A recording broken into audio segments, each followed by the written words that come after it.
চারিদিকে সবাই বলছে মুরগি পালনে অসংখ্য লাভ। আসলে ছোটোখাটো খামার করলে লাভের অঙ্কটা হয়তো ছোটই হয়।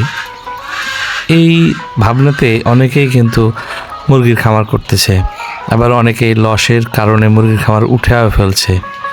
তো আজকে আমরা জানবো যে আসলে মুরগির খামারে কি পরিমাণ লাভ হয় এবং কীভাবে মুরগি পালন করলে লাভের অঙ্কটা দেখতে পাওয়া যায়।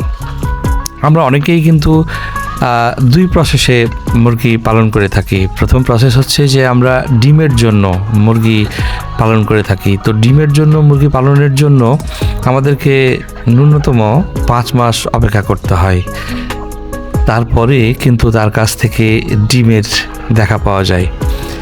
যদিও এখনকার বাজারে একটি ডিমের দাম, যেটা দেশি মুরগি, তার ডিমের মূল্য হচ্ছে অনলি 20 টাকা। সেক্ষেত্রে আপনি যদি 30টা মুরগি পালন করেন, প্রতিদিন যদি 10টা বা 15টা করে ডিম দেয়, তাহলে যে পরিমাণ আপনি খাবার দাবার তাকে খাওয়াবেন সে পরিমাণ তার থেকে অনেক বেশি কিন্তু আপনি রিটার্ন নিতে পারবেন। কিন্তু মুদ্রা কথা হলো যে আপনি তো তাকে 4 মাস খাইয়েছেন, তাই না? সেটা রিকভার কেমনে করবেন? যদি অনেকেই বলে যে আমি 4 মাস খাইয়ে তার যে পরিমাণ ওজন করেছি তারপরে তো সে ডিম দিয়েছে, তাই না? তাহলে সেই ডিমটা আমি তো রিটার্ন নিব, টাকা কিছুটা রিকভার হবে।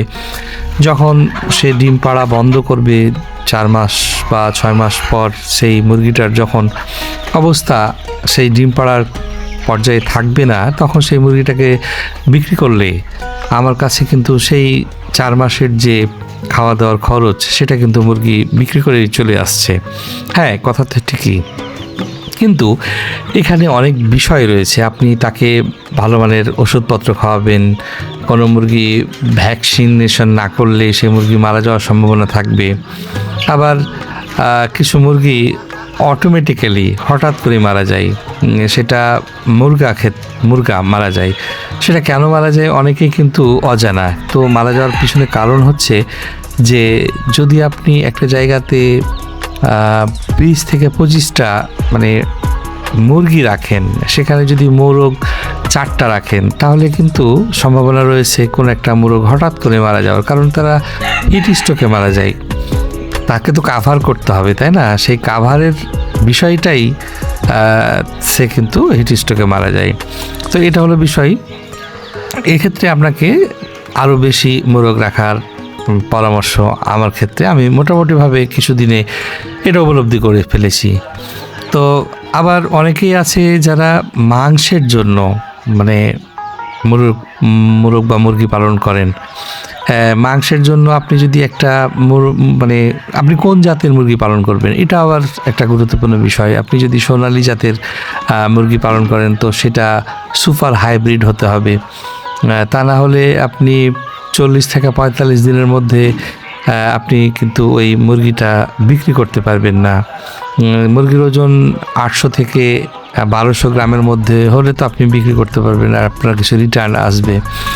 তো এই ক্ষেত্রে যদি আপনি অরিজিনাল সোনালী জাতের বা সোনালীটা করেন, তাহলে কিন্তু আপনি ক্ষতিগ্রস্ত হবেন, কারণ সে গতানুগতিকভাবে বেড়ে উঠবে না। তো ওভারঅল যদি আপনি হিসাবটা এমনটাই করেন যে 50% আপনি ডিমের জন্য করলেন, আবার 50% আপনি মাংসের জন্য করলেন, তাহলে কিন্তু মোটামুটিভাবে একটা লাভের অঙ্ক দেখানো যায়। যেমন আপনি 100 মুরগি যদি মাংসের জন্য করেন, তাহলে 100 মুরগি আপনি ডিমের জন্য করবেন। তাহলে এই মাংসের যে মুরগিটি সেটা 40 বা 45 দিনের মধ্যে যে রিটার্ন আপনাকে দিবে, আপনি না হলেও ঘর থেকে কিছু পাবেন। যেহেতু 100 মুরগিকে আপনি টানা 4 থেকে 5 মাস পালন করবেন, সেখানে কিন্তু বড় একটা অঙ্ক আপনাকে খাবার দেওয়ার পিছনে ব্যয় করতে হবে। আর এই ব্যয়টা যদি শুধু মুরগির ডিম উৎপাদনের ক্ষেত্রেই শুধু ব্যয় করেন, তাহলে কিন্তু আপনি যেটাকে লোকাল ভাষায় বলে খাসতে যাবেন। আর খাসতে গেলে কিন্তু আপনি ধৈর্যহারা হবেন। সেখান থেকে আপনার মুরগির যদি ভাইরাস বা কোনো ধরনের ব্যাকটেরিয়ার প্রাদুর্ভাব ঘটে, তাহলে কিন্তু আপনি জয় বাংলা। সেক্ষেত্রে আপনি বড় একটা অঙ্ক লস করবেন। তবে মোটামুটিভাবে প্রাথমিকভাবে যেটা করা যায়, আপনাকে 50% মুরগি ডিমের জন্য করতে হবে, আবার 50% মাংসের জন্য করতে হবে। যেটা থেকে আপনি কিছু লাভ পাবেন, সেখান থেকে আবার আপনি মাংসের জন্য কিছু মুরগি নিলেন, আর লাভের অঙ্কটা থেকে আপনি তাদের প্রত্যেককেই খাবার আপনি ক্রয় করলেন, সেটা সবাইকে আবার খাবার দিতে থাকলেন। এভাবে আপনি পর্যায়ক্রমিকভাবে আস্তে আস্তে আস্তে আস্তে প্রজেক্টটাকে, মাংসের যে প্রজেক্ট সেটাকেও বাড়াতে পারবেন, আবার ডিমের যে প্রজেক্ট সেটা কন্টিনিউ আপনি বাড়াতে পারবেন। তবে ডিমের ক্ষেত্রে আপনি যে মাংস বা ডিমের ক্ষেত্রে যে মুরগিটা পালন করবেন, সেখানে কিন্তু ভ্যাকসিনেশান এটা খুবই গুরুত্বপূর্ণ পার্ট।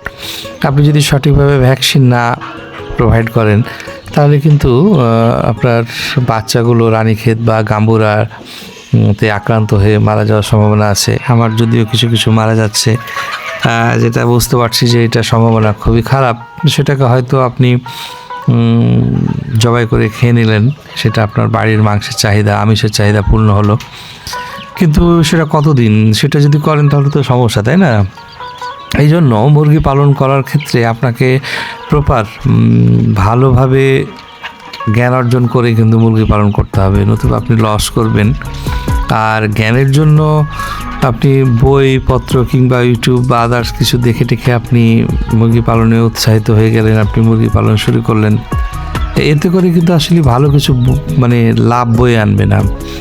আপনি অল্প পরিসরে 10 থেকে 15টা বা 20টা বা 50টা মুরগি পালন করেন 2 মাস থেকে 3 মাস, প্রাথমিকভাবে আপনি পালন করেন, এবং সেগুলা কি কন্ডিশনে যাচ্ছে, বৈরী আবহাওয়াতে কি অবস্থায় থাকতেছে, শীতকালে কি অবস্থায় থাকতেছে, আপনি তাকে কতটুকু রিকভার করতে পারছেন, এই মাঠ পর্যায়ে আপনাকে অভিজ্ঞতা নিতেই হবে। আপনি যদি মাঠ পর্যায়ে অভিজ্ঞতা নিতে পারেন, তাহলে কিন্তু আপনি মুরগি পালনে ঝুঁকবেন। আশা করি এই সমস্ত তথ্যগুলো আপনাকে কিছুটা হলেও উপকৃত করবে।